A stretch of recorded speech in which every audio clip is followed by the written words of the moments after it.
I thought about splitting this part off into its own video and making 3 videos for the year end. I might still do that. We'll see. If you're seeing this portion of the video, I decided not to do that. Spoiler alert.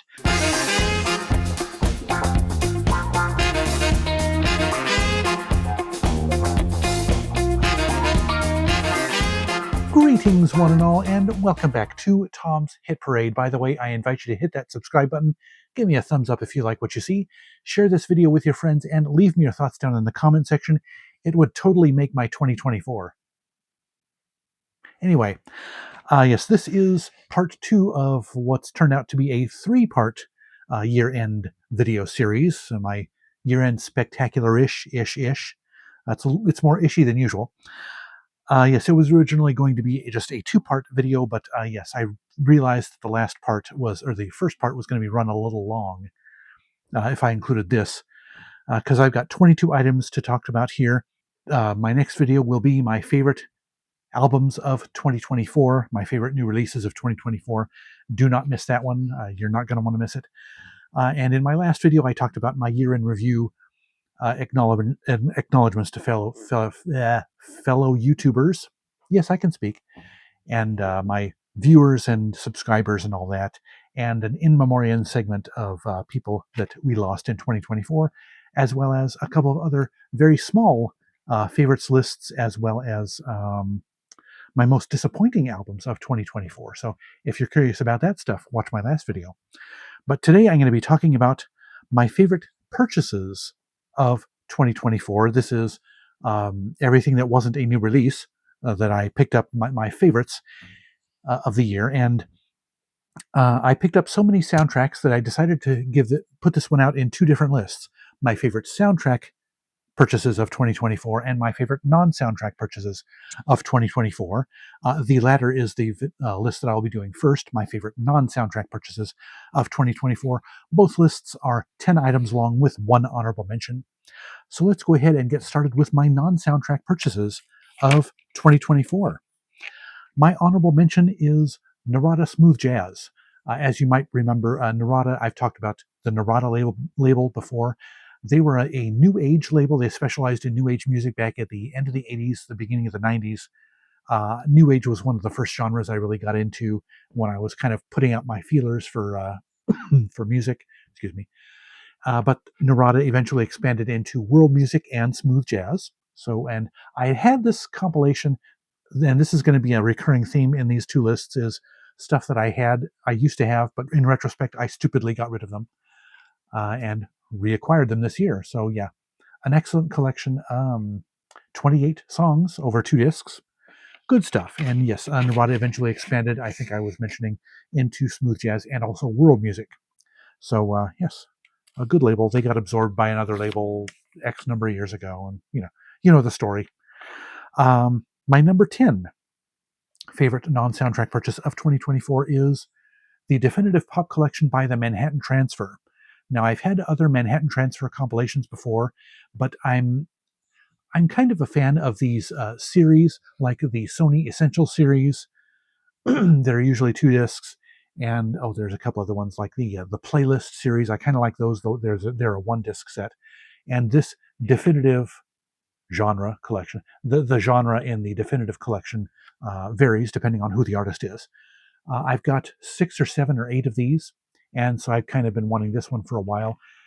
Had it on my list for a few years, but it for some reason was kind of pricey up until very recently. And I found this one. Actually, I got this one up in Portland, I think. And so yeah, 2 discs, around 15 songs on each disc is what these Definitive collection ones usually run. And their trademark is like this mosaic picture of the artist on the front. So, excuse me, my throat's a little bit iffy. My throat is as ishy as this year-end series is. Yes. Anyway, my number 9 item on this list is Invisible Touch by Genesis. And you're probably thinking, really? Just a Genesis album? This isn't just a regular release, though. This is a deluxe reissue, the remastered album on disc 1, and the second disc is a DVD of music videos as well as other stuff. Some great music videos on this album. The highlight is Land of Confusion. It was done with the help of a puppetry troupe from the UK called Spitting Image. They did caricature puppets of politicians, musicians, other figures of some importance in the world. And yes, Land of Confusion, just as the song lyrics are, the video is very much a pretty brilliant satire of politics in the 1980s. I would highly recommend searching for the video on YouTube and watching it. It's a great video. But yeah, this one cost me $20 up at Music Millennium, but it's out of print, and I think it's worth it. So I do have the album on vinyl, but hey, when it's got a DVD with it, it's a little bit more of an incentive to pick it up. Now, my number 8 item in this list, there are 2 titles here that are not so much music as they are spoken word or sketch comedy, but I figure it's a CD purchase from 2024, and it's one of my favorite ones, so I'm going to include it on this list, even though it's not music. This is a Canadian comedy troupe called The Frantics, and 2 of my favorite sketch comedy clips from the Dr. Demento show. I've got a few Dr. Demento compilations. That was a radio show that specialized in novelty songs and humorous recordings. 2 of my favorites are by The Frantics, and they are both on this album. You Were Speeding, check that one out, as well as The Human Race. You got to listen to those. The Frantics are kind of a brainy comedy troupe. They kind of make you think. Most of their sketches are like that. Other ones are just weird, silly, off-the-wall things, kind of like Monty Python. But I really enjoy these guys, as you could see on the track list. A whole bunch of bonus tracks on there, on the list as well, on the track listing as well. But yeah, this was an album originally from 1984, and this was a 2003 CD release. So yes, lots of fun to be had by the Frantics. I had that one on my list for a long time, and saw a copy for a decent price on Discogs earlier this year, and I picked it up. Now, this next one, number 7 on my list, is The Fourth World, the one and only album by a band called Karis Flowers. And if you're saying to yourself, that guy looks kind of like Adam Levine, you would be right. Karis Flowers is the band that would eventually become Maroon 5. I think, who's the other guy that's been with him? I think that's him. I don't remember. Anyway, this was a great album. It's I don't know how to describe it in comparison to Maroon 5. Well, Maroon 5's first album, Songs About Jane, quite similar to this. Maroon 5 kind of meandered into more of a dance pop sort of thing later on, but this is much more in line with early Maroon 5. Great stuff, and yes, this is one of those that I had years ago. Got rid of it because I was an idiot. So yeah, I came back and found it, and I got this on Discogs along with like 6 other CDs from one seller, and it is extraordinarily rare for me to find that many CDs that I've kind of been looking for from a single Discogs seller. So I definitely just jumped on it, and they were all for pretty reasonable prices. I think each one of them was like $3 or less. So definitely one of the best combined purchases I made over the course of the year was that one Discogs lot. So anyway, my number 6 is kind of like the Frantics. This is the other comedy / spoken word section. Although this guy is has more music based comedy in him than the Frantics do. Stan Freberg. This is the his edition of the Capital Collector series. Series. You've probably seen this design scheme on several CD spines over the years. The Capital Collector series has a multitude of volumes. I've got probably 7 or 8 or 9 of them. And I've had a couple of other Stan Freberg collections over the years. One of them was actually 2 discs. But for some reason, I don't know if it's just sentimental value or the song selections. It's probably the song selections. None of those other ones quite measured up to this one. So I had to go out and repurchase this collection eventually. And all feels right with the world having this one back in my collection. So yeah, Stan Freberg, musical satirist, parodist, progenitor to Weird Al Yankovic. Excellent stuff. Now my number 5 is a little bit unusual. It is by Dennis McCarthy. It is an album called Tunes of Future Past. Now, Dennis McCarthy, probably his best known, his biggest claim to fame is that he worked for 20 years, probably, on Star Trek. Started with Star Trek: The Next Generation and worked on each series all the way through Enterprise.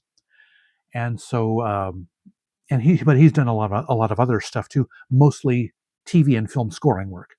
And this is an album of mostly solo piano adaptations of not only his film and TV music, but of other song standards as well. And kind of another kind of cool thing about this is, if you can see here, limited edition of just 500 units. So yes, done by the BST, is that what it's called?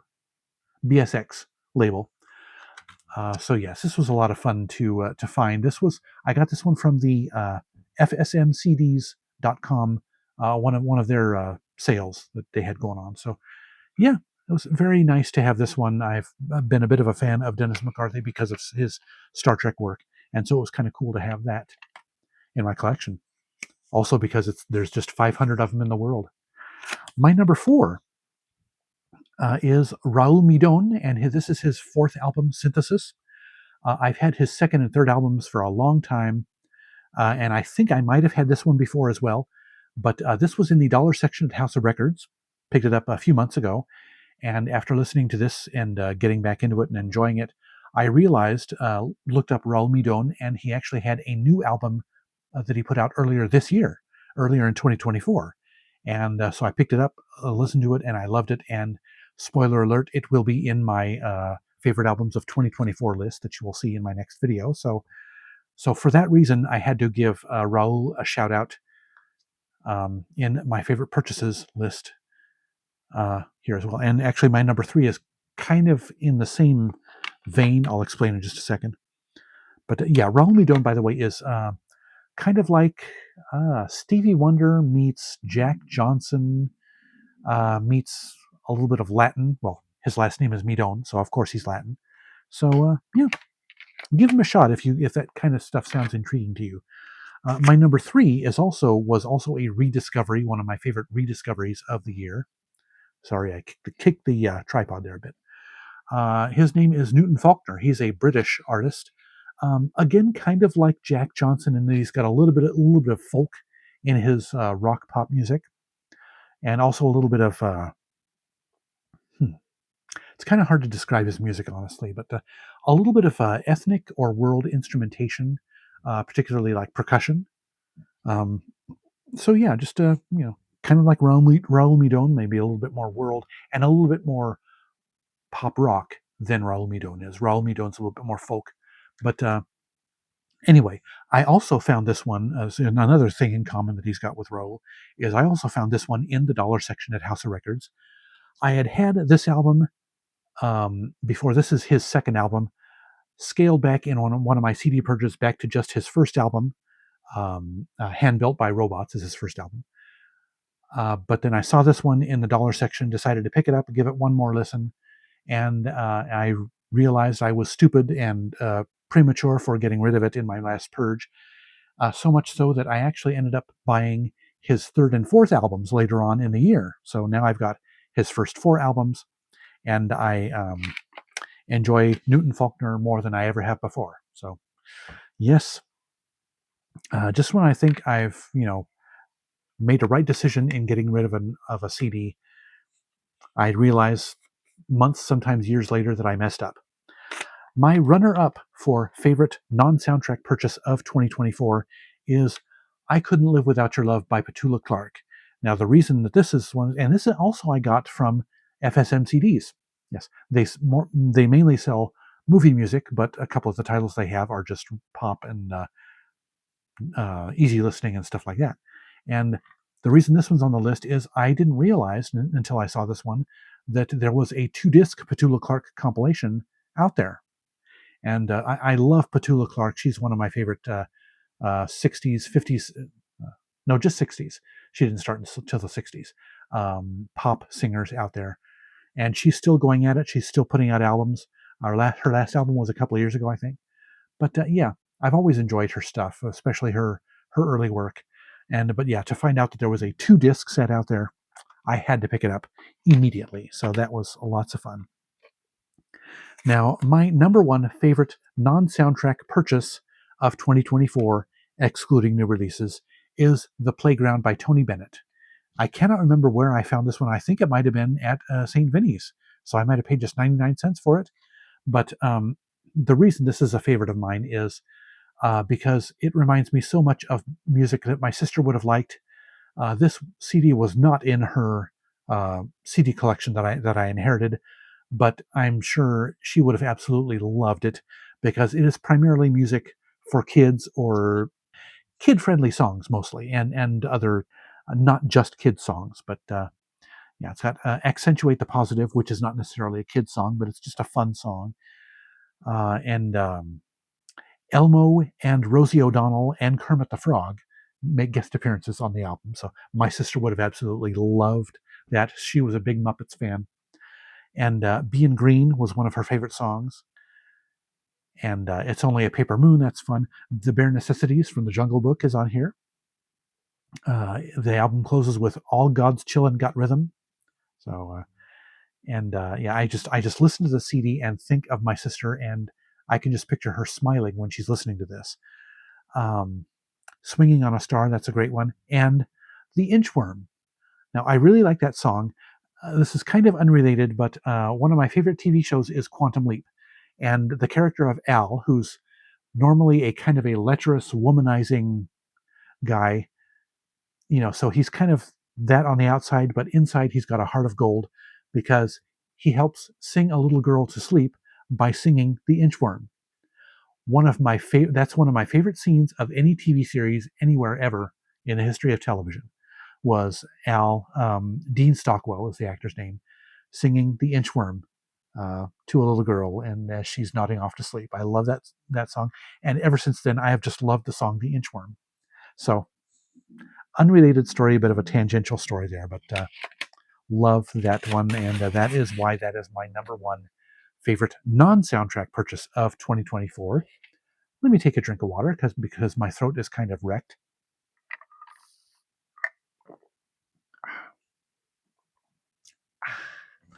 Anyway, sorry, I had to do that. Now we have my list of my 10 favorite soundtrack purchases of 2024. This is going to be fun. Most of these, as you can probably imagine, were from the FSM CDs online store. Great store, by the way, if you like looking for soundtracks on CD that are below the prices you would probably find them for on eBay or Discogs. Check out fsmcds.com.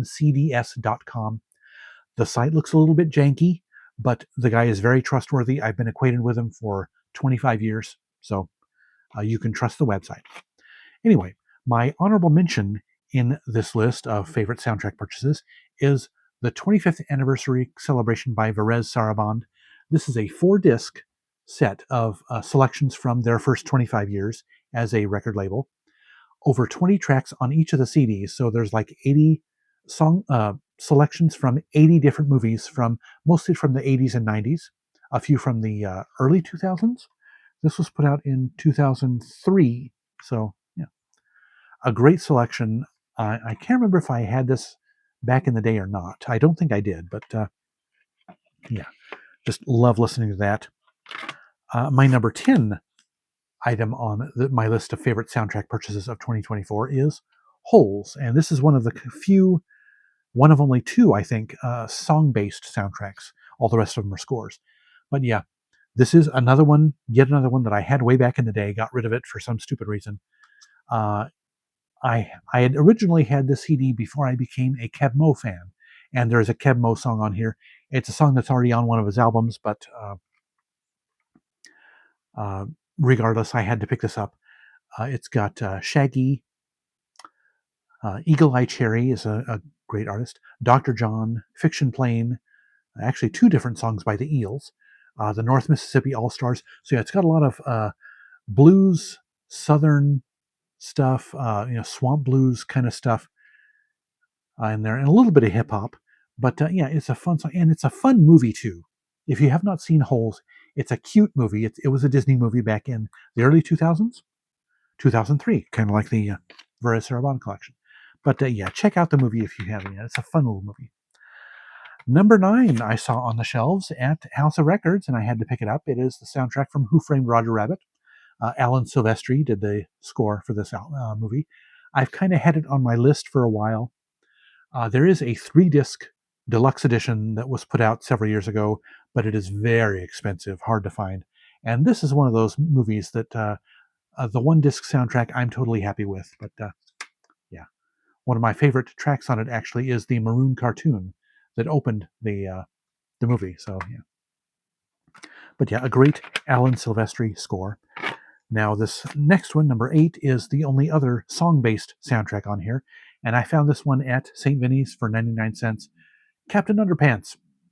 Yes, the one of the reasons I got it was probably the biggest reason, I guess, is that the title theme was done by Weird Al Yankovic, and I thought for a moment that it was on his medium rarities disc with his box set, complete recordings box set, but it wasn't. And if I had my brain on when I looked at the copyright date for this, 2017, I would have known that it wasn't on there because he did that box set in 2016, 2014. I can't remember.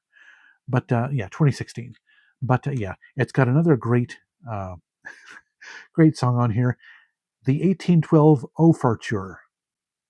Overture. Yes, it's the 1812 Overture done with flatulent sounds. So if you're looking for just a little bit of childish, silly, goofy humor, put that one on. It's on YouTube and probably on Spotify too. But also Adam Lambert and Andy Grammer are on here as well. And there are a couple of tracks from the Theodore Shapiro score from the movie. So yeah, lots of fun.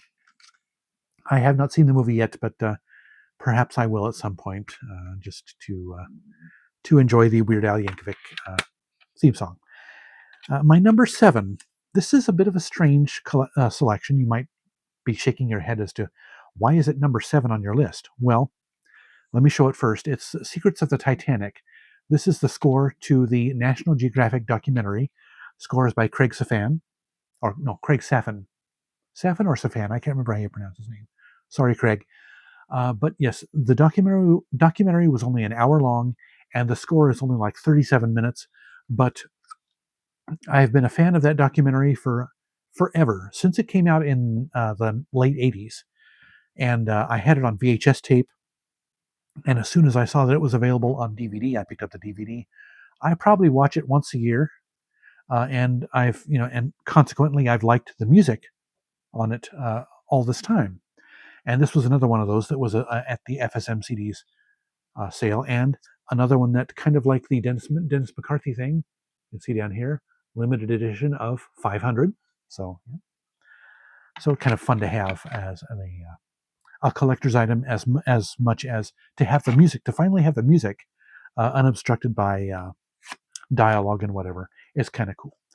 Now, my number 6 item on this list, I can kind of put 2 other items with it, but I'll just show the one just for the sake of just showing one, not making ties in the list.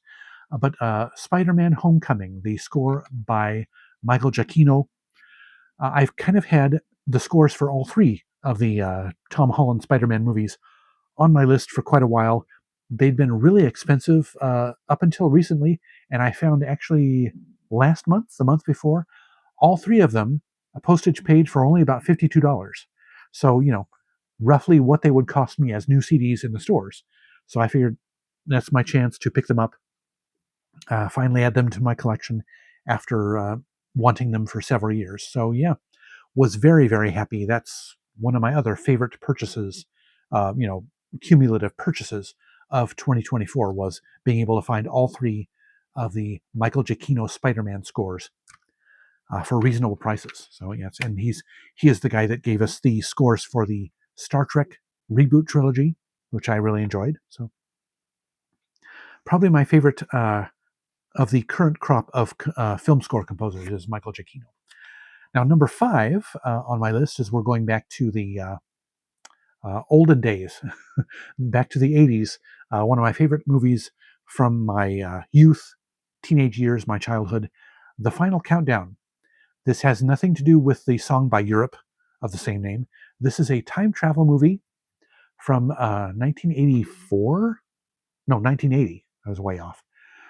In which an aircraft carrier is transported back to Pearl Harbor, the just before the Pearl Harbor attack, and so kind of a time travel movie. And I've enjoyed the score as well as the movie. Score is by John Scott. I've enjoyed it for a while, and for a short time, I had a bootleg version of the score.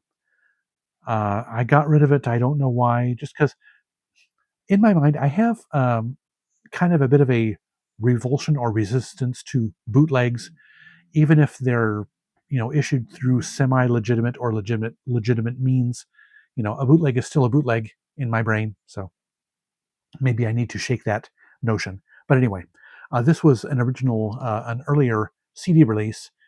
Um, Not any greater or lesser quality, in my opinion, than the bootleg that I had before, even though the bootleg was made more recently than this CD. But still, a fun score. Nice to finally have back on CD. And another one that it's nice to finally have back on CD. I used to have it. Actually, now that I'm thinking about it, did I ever have this one on CD, or I might have just had it on cassette? It doesn't make sense that I would have gotten rid of the CD. But anyway, Supergirl by Jerry Goldsmith. This was the movie that was made back in 1984-85, starring Helen Slater as Supergirl. And so, yes, fun score, a very nice score. And as a trivia note, Jerry Goldsmith was Richard Donner's first choice for scoring the original Superman movie, but scheduling conflicts made him have to bow out, and John Williams came in.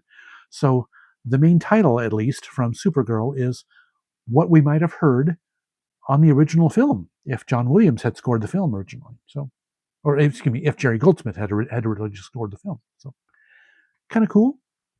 And yes, the main title from Supergirl is one of my favorite Jerry Goldsmith compositions from his career. And so, yes, and that was another one that I got from FSM CDs.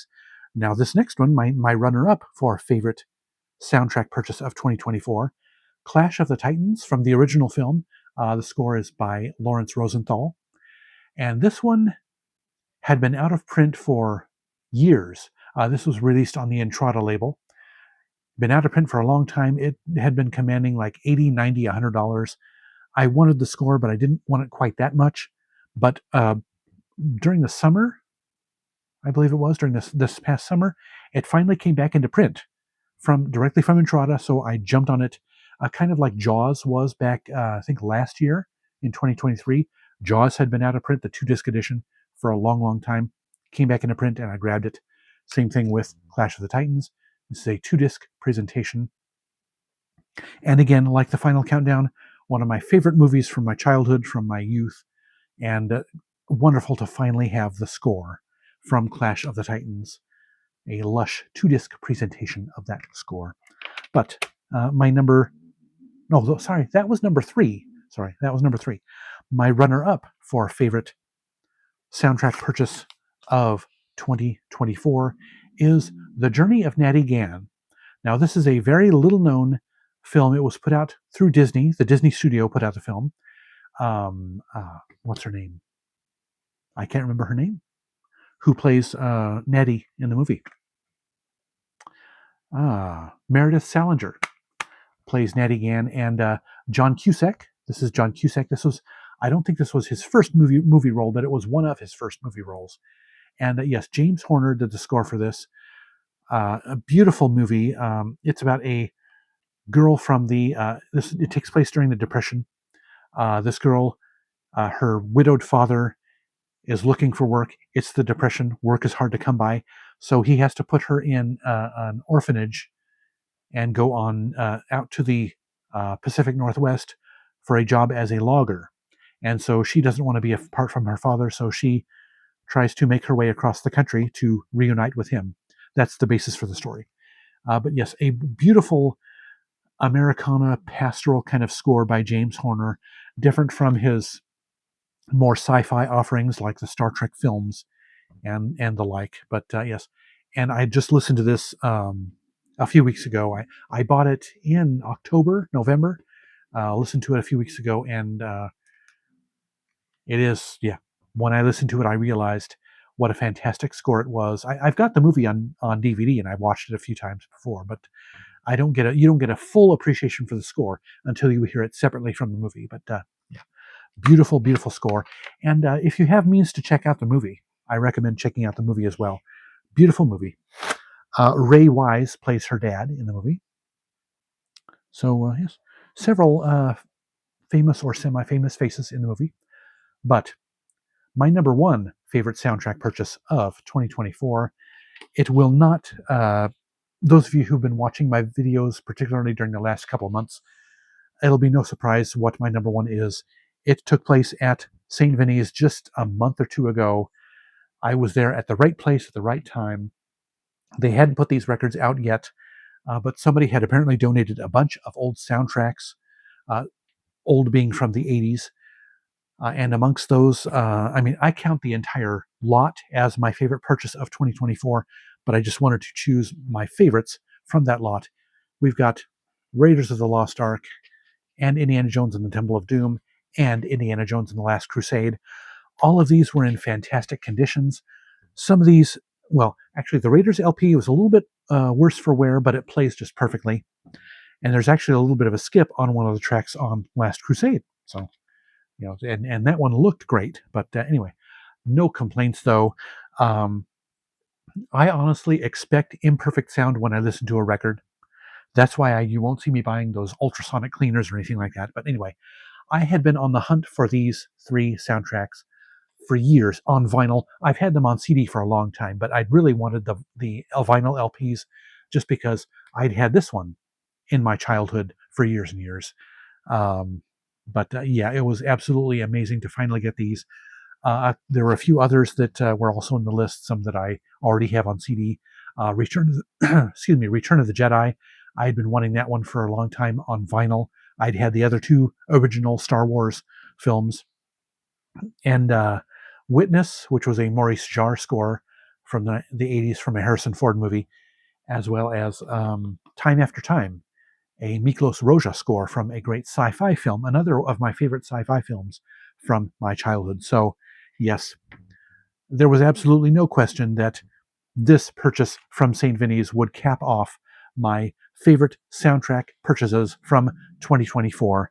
So, what do you think of those lists? And yes, I did this list year before last. I didn't do it last year just because, kick the tripod again, just because my brain was mush at the beginning of last year, so I just wasn't in a place to do the list. But I love doing these lists, my favorite purchases, because it reminds me of the great stuff that I found over the course of the years, and puts me in a good mood to remember how fortunate I was, how blessed I have been over the last year with being able to find great music on CD and in this case on LP. So anyway, I will hopefully be in a position to do these lists going forward every year. Not sure if they'll have a separate soundtracks and non-soundtracks lists again in 2025. We'll see. I have been getting more and more into soundtracks this year, or the last couple of years. So anyway, enough jabberwocky. Let's go ahead and close this video out because it's long enough already. That'll do it for this video. Be sure to like it if you like it. And before you go, drop me some feedback in the comment section. I'd love to know what you think. Don't forget to subscribe, hit that bell icon to catch my new videos, and hit that username to browse my old videos. Links to my socials and my favorite fellow YouTubers are in the description below. Otherwise, thank you so much for watching. I'll see you next time. And remember, life's too short to be a music snob.